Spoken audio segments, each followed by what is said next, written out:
You're listening to Death of the Reader. Flex and Herds here for your Murder Mystery World Tour, and we are here with our second week covering our last novel of the year, Nev March's Murder in Old Bombay, chapters 25 to 42. An explosive finale, you might say.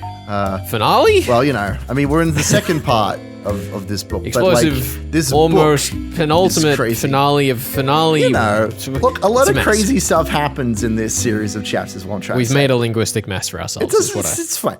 We don't care about English. We care about the English in the story, but only in the peripheral sense. It's fine. Well, it's true. We don't need to worry about our English. That's not important. You might remember last week on the show, I was talking a little bit about how I was excited to get more into the crime, maybe explore the Washer Boys history. Yeah. See how everything I just wanted to begin by saying I have never felt so upended by a murder mystery in regards to my predictions.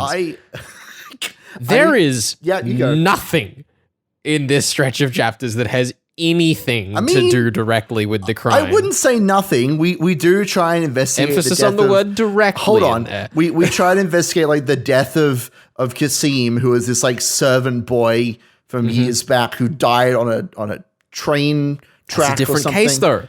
That's a different case. Yeah, but like still, we go to find a doctor who, as we all know, is the most important character in any murder mystery. Poor James. So several doctors. Well, yeah, I mean, we do. There's like a bunch of doctors in this story. There were 5 doctors, I believe, who worked on the original Framji case. And there's this Aziz guy. There's too many doctors, really, is what I'm trying to say. But you're right. Like, when I first read this stretch of chapters, I found myself wondering, can I even put this on the show?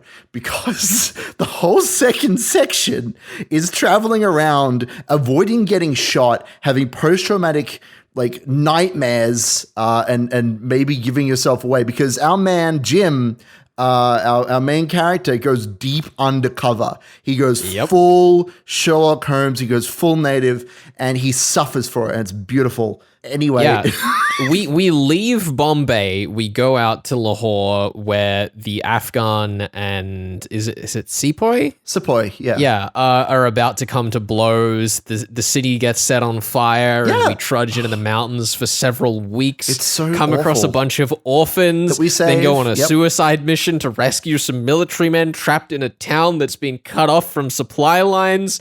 It's crazy. It's a regular historical war novel. It's insane. This novel is, as I mentioned, it is 1/3 murder mystery, and we've already had that. It's 1/3 war story, and that's this part. And then the rest of it is all romance. I'm so ready. Which I don't know what you want to say about Diana, but she has my heart. It is incredible to me how absolutely whipped Jim is. It's great. Through this story. It's so good. I don't know how else to put it. There's like a moment where he's a mess, fighting for his life by the side of the road, and comes across this guy selling a young girl and decides to buy her, and makes some comment in there to the effect of Diana wouldn't approve of this. And it's like, dude, you were considering how stabbed you were going to get for trying to rescue this young girl. I mean, like, why does Diana matter right now? He loves her. It's the problem. He loves her and he can't have her. It's the age-old romantic problem. And she betrays his trust in the final chapter that we covered today.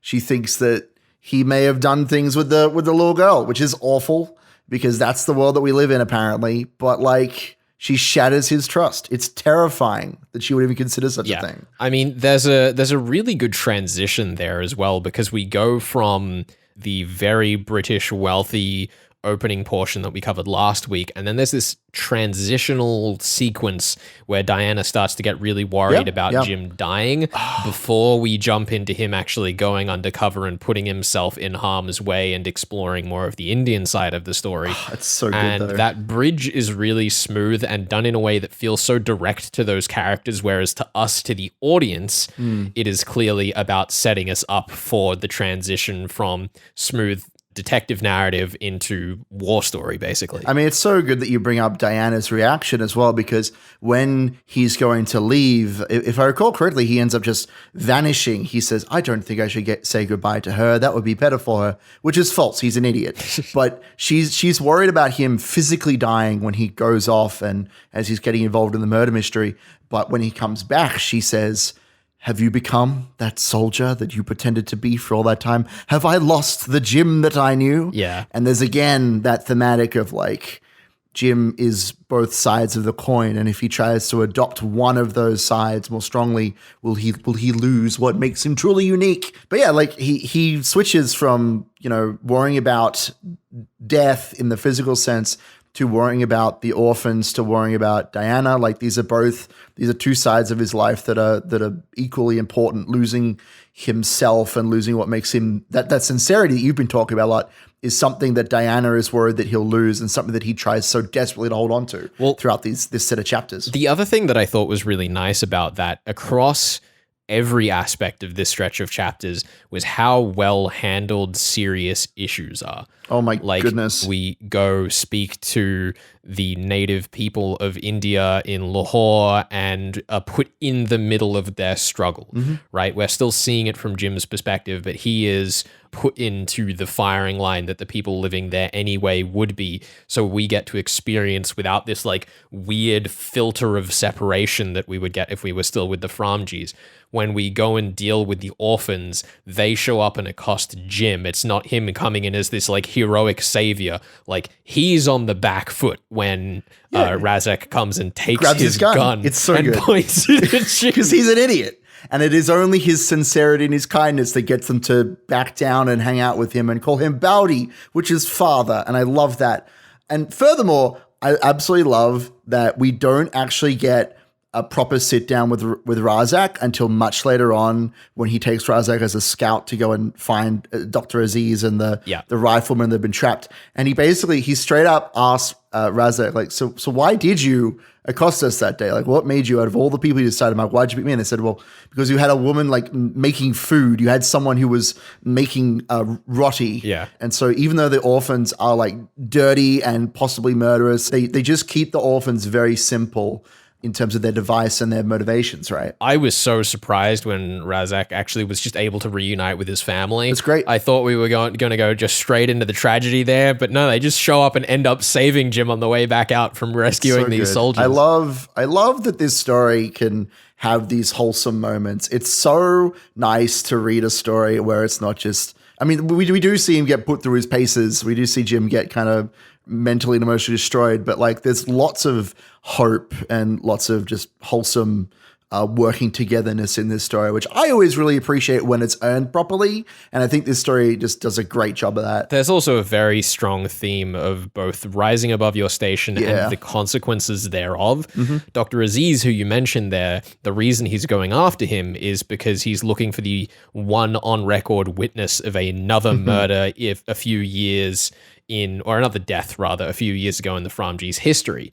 The way that it is framed is that Qasim, this young boy who was run over by a train, died because he tried to rise up above his station in a way that put him in danger. But we see examples like that through lots of the characters through this story. Razak rising up to lead these orphans, Jim rising up against this human trafficker who he thinks is going to come after him with weapons. It just goes on and on through the story, and it's a really strong undertone through this section. Like it's about risk and reward in a sense, right? Like you rise up, sometimes you get beaten down, but sometimes you point a gun at a man who's secretly a detective and he saves your life. Sometimes that just happens, Yeah, and then you get to go to the wealthy family's house and look at their horses. Have a bath and yeah, that'd be great. Herds, I have a big revelation to unveil. I'm ready. In the following part of the discussion, so stick around for that.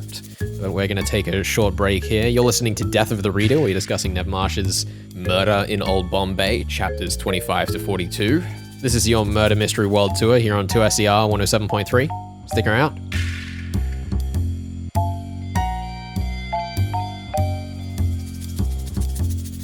You're listening to Death of the Reader. Flex and Herds here with you. Today, we're in week 2 of a deep dive into Nev March's Indian historical crime symphony, Murder in Old Bombay.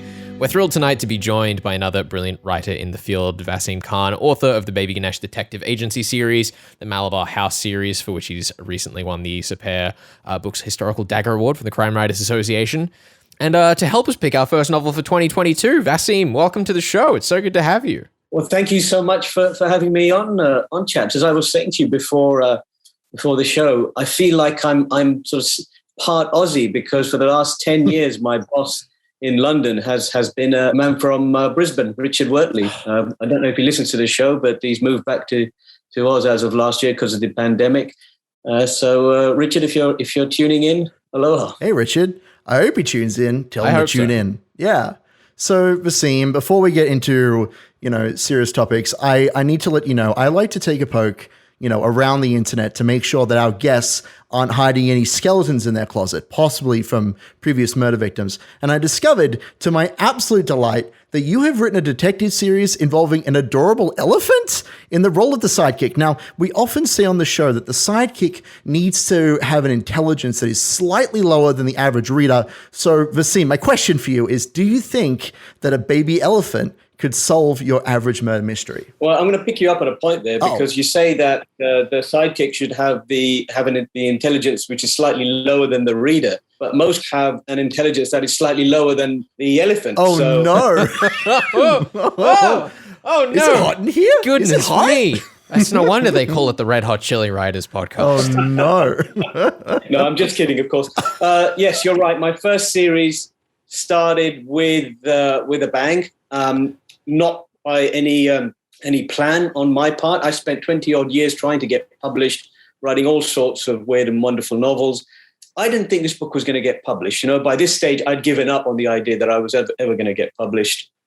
And so I thought, you know what the hell? Let's just throw an elephant at it.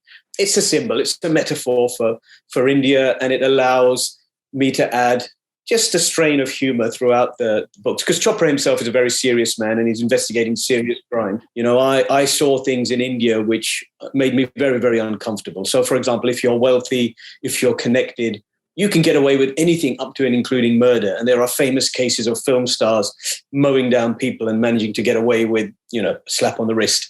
So Chopra is basically my alter ego who tries to right some of these wrongs, who tries to make sure that justice is served.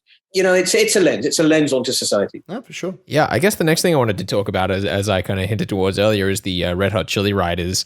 I think, your brilliant sense of camaraderie with yourself, Abir Mukherjee. I guess, as you put it, your words, wit, and wisdom with your audience, and some incredible personalities you've had on from the writing world and beyond. For those unfamiliar, how did Abby's mom become the real star of the show? Well, you guys are behind the mic, so you know how these things develop, and sometimes it's a natural chemistry. So Abir and I have been writing, and our debuts came out very close to each other. We were both writing about India. We became friends, and to be honest, the first time we met each other, he ignored me. This is hitting too close to home. Can I tell you, the first time we met, we thought each other were complete idiots. Mm-hmm. Like we have a stable relationship now, but when we first met, Flex and I, we were like, let's be clear. We both thought I was the idiot. Well, that's true, but I didn't want to say that. I didn't want to admit to that. Yeah. Well, same here. Me and Abir both think he's the idiot. But.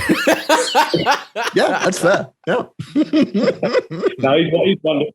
And as for his mum, you asked about his mother. So what happened was that we didn't have a venue, and we ended up at his mum's house, who lives separate, not too far from either of us. But the clincher was that she offered to cook for us. So we went around there. She cooked for us, and then she was watching us do it. And being an Indian mum, she basically came in and said, "You don't know what you're doing, do you? Let me say something." That's pretty good. The true hero. Yeah. Does she think you know what you're doing yet? No, of course not. No, she has no confidence in us whatsoever. You mentioned that you were writing for 20 years before you first got published. When did you first start telling cabbies that you were a writer when they asked you what you did, and what was the tipping point for you? Well, to be completely honest with you, I spent those 20 odd years utterly alone. I didn't have that confidence to share that stuff with other people. It's changed now, obviously, over the last 7 odd years. You make friends within the industry like Abir, etc., and we'll exchange notes and ideas about books that we're writing. I think with all of these things, you gain self-confidence the more that you do it. I think it was Dean Koontz who was on our show a while ago, and he said writing is like a muscle. The more you exercise it, the better you get at it. And that gives you confidence. So I think that's the main underlying factor. If you do enough of it over enough years, you will develop a level of self-confidence. And then after that, this is something nobody tells you. You need some luck. You need some good fortune. Your manuscript to hit the right agent at the right time. and then just a bit of luck after that to get you on your way. Yeah.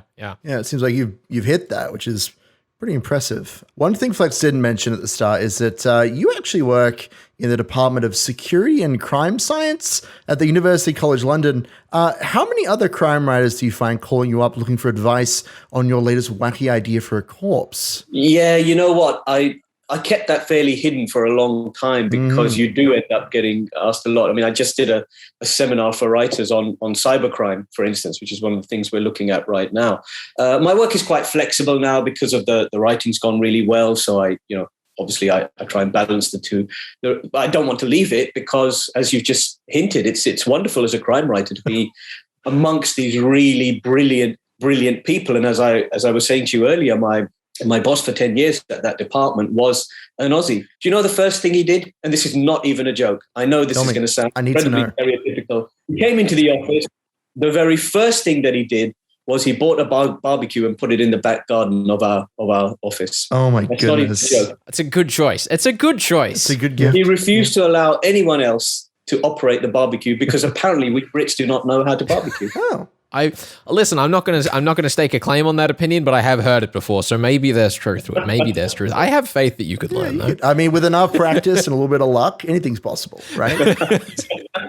Yeah, I guess to end us off today, we wanted to launch 2022 with one of your own award-winning novels in the Malabar House series, but we're at a bit of a stalemate at the moment because the gimmick on the show here, if you're unfamiliar, Vaseem, is that we read these novels almost competitively to see who can get ahead of the text and who can solve it. So one of us reads the entire novel ahead and one of us stays behind to kind of read along with the audience. But we're at this stalemate because we don't actually know which of us will be the one solving it at the start of next year. So we wanted to ask you which one you think would provide the more challenging start to our 2022 Murder Mystery World Tour. So the two novels in the Malabar House series is Midnight at Malabar House, which launched the series. And just to put it in context for your listeners, these books are set in 1950s Bombay, just a couple of years after India became independent, from the Raj ended. And 1 million people died during that partition era because Hindus, Muslims and Sikhs were pitted against each other during this horrible event. And into this mix, I introduced India's first female police inspector, Persis Wadia. In my personal opinion, I think you'd have more fun with The Dying Day. Midnight at Malabar House won the Crime Writers Association Historical Dagger. But if you're looking for something that's a puzzle to do alongside your readers, The Dying Day has been called the Da Vinci Code meets post-independence India. I think I've seen that quote, yeah. And the reason for that is that when Persis begins to investigate the theft of this incredibly priceless manuscript, she discovers a series of coded riddles written in verse. Oh, no. Oh, no. Oh, Flex would love that. So you have to work out what these riddles written in verse, and they were a real git to write, I have to be honest, because I had to not only try and connect them to Bombay and to the clues, but I also had to make the damn things rhyme. So, yeah, it should be a bit of fun. Herds, it sounds like you're going to be the one solving this one. I have a question. I'm happy to. This sounds like fun. Flex would eat this for breakfast, let's be honest. As complicated as it is, Flex has a mind beyond his ears. Vaseem, I have a question. What are you putting on the table? What do I get if I solve this Da Vinci masterpiece? What is on the table? Is it your love and respect? Is it a baby elephant? What do I get? Well, I'll be happy to send you a baby elephant. Tell us right now. Sorry. Well, I could give you my best Aussie joke. Oh, we'll have to earn that though. He has to earn that. We'll definitely have to. Hold on to that joke now. No, we're going to read through both of these books. I'm going to get Herds to solve The Dying Day. It should be good. And we'll hopefully have you back on for that best Aussie joke at the start of 2022. I'll give you a teaser. What's a kangaroo's favorite music genre? Is it hip hop? Is it hip hop? Hip hop, yes. Yeah, sorry, I stole that one from you.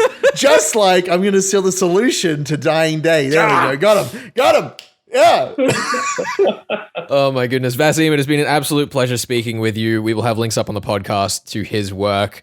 both series we mentioned, and the upcoming collection, The Perfect Crime, which we didn't mention today, but we definitely will next year. It has been so good speaking with you, and we cannot wait to hear more about Malabar House when we kick off with it next year in 2022. Thank you, guys. It's been an absolute pleasure talking to you, and thank you so much to your listeners for tuning in. You're listening to Death of the Reader, your murder mystery world tour here on 2SER 107.3. More historical Indian crime fiction coming up as we continue. Stick around.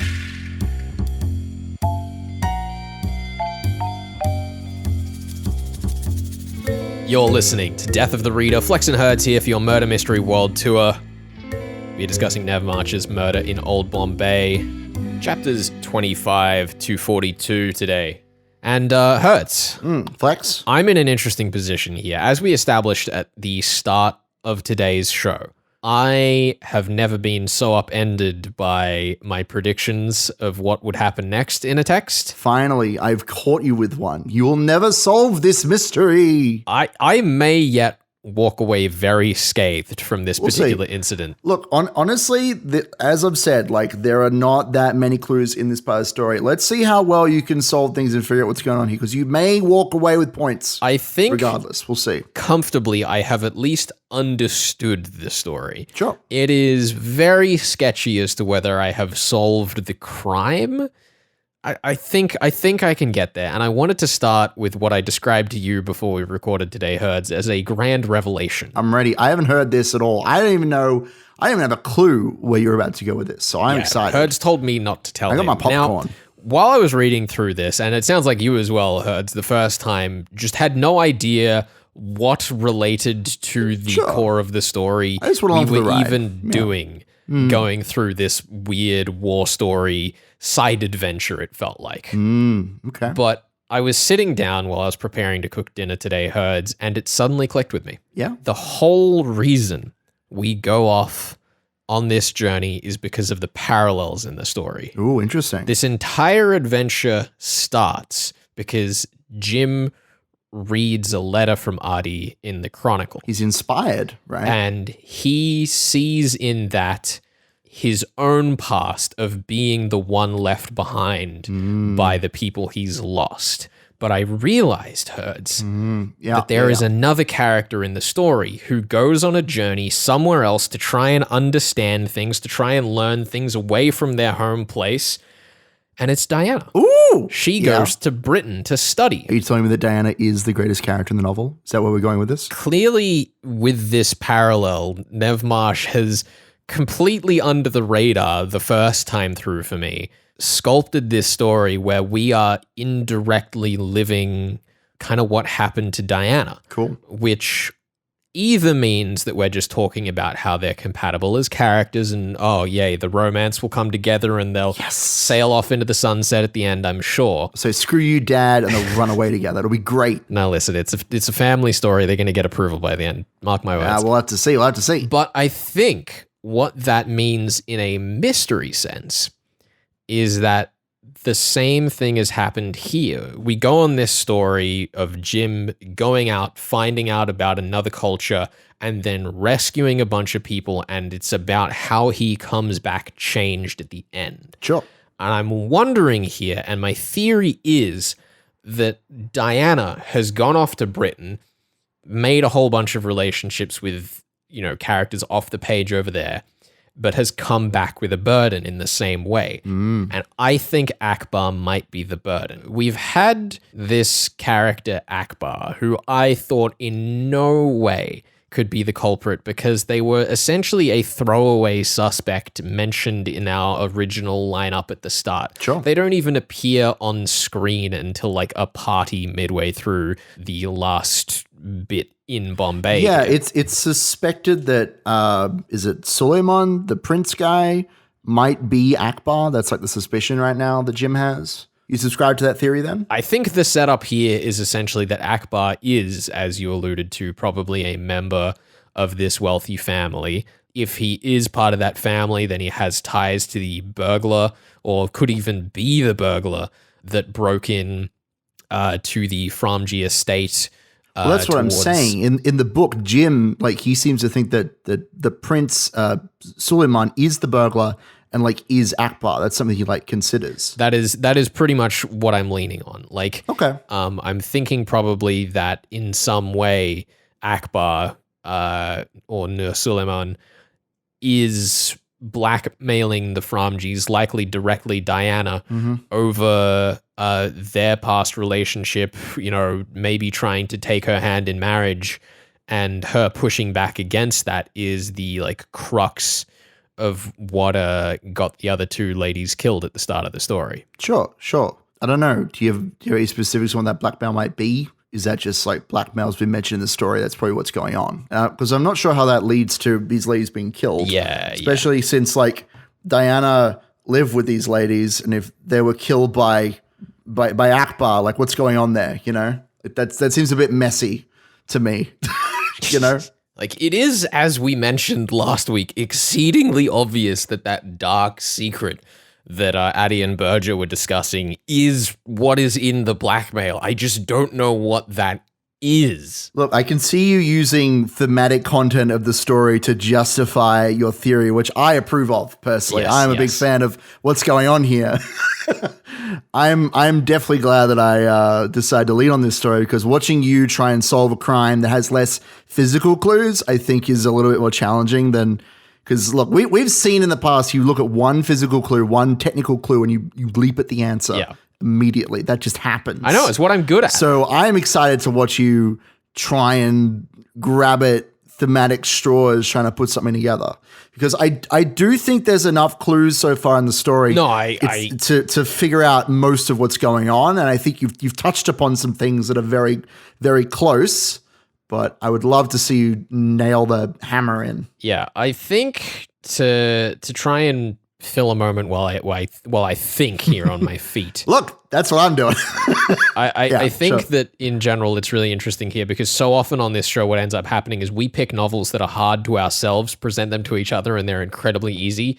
Whereas I think what you've done here is picked a book that was probably easy for you, thrown it to me, and I'm like, oh no. I mean, look, I would have saved it for you to pitch to me, but I enjoyed reading it too much, so I finished it, and here we are.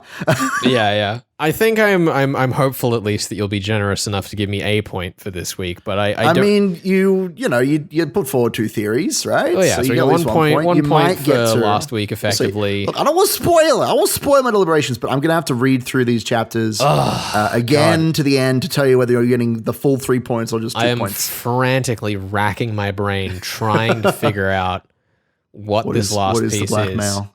I thought you might have cracked it when you said you had a revelation. I thought, oh, has he done it? Well, the thing is I feel like I've hit on the right device, and that was what I was hoping I could bring today to the show, is bring the right device to find the answer to crack the nut. The nut. The Indian nut. That's all right. I think unless you have a sudden flash of inspiration, I think that might be it for this. Yeah, well, let me just say the final theory out loud so I can try and get it all straight. Here we go. Here comes the crazy theory. So yeah, Akbar is Suleiman and killed the two girls over this blackmail that had something to do with the Framji's grim secret. Kasim is probably like at the crux of it in some way. Maybe he leaked the information, or because we know that the body on the train tracks wasn't his, but it's still heavily implied that he died, as far as I can tell. The link there is something to do with Kasim's relationship to the family. He was he specifically was following, I believe, Pilu around, wasn't he? Yes. Yeah, I think that Diana's history in Britain has something important to do with that particular connection there, but I cannot figure out the piece of blackmail right at the center of it. Yeah, that's okay. So I'm gonna fold. I'm gonna fold for perhaps the first time ever on Death of the Reader. Yes, I win. Well, we'll see how I think you did next week, but it's been fun. It's been interesting watching you struggle with a novel for once in the 3 years we've been doing this. I think we finally were brave enough to give each other stories that we were good at ourselves. Yeah, that's okay. Maybe that could be our theme for next year. I have a different theme for next year, but we can talk about that over review season. Anyway, I guess that'll do us for this week. This has been Death of the Reader discussing Murder in Old Bombay by Nev March. Hell yeah. Next week, chapters 43 to the end, and that'll be, my goodness, our last episode for the year. I'm terrified, Herds. Yeah. Thank you so much for joining us here on your Murder Mystery World Tour. We will see you next week with more of Murder in Old Bombay. This is Tour CR 107.3.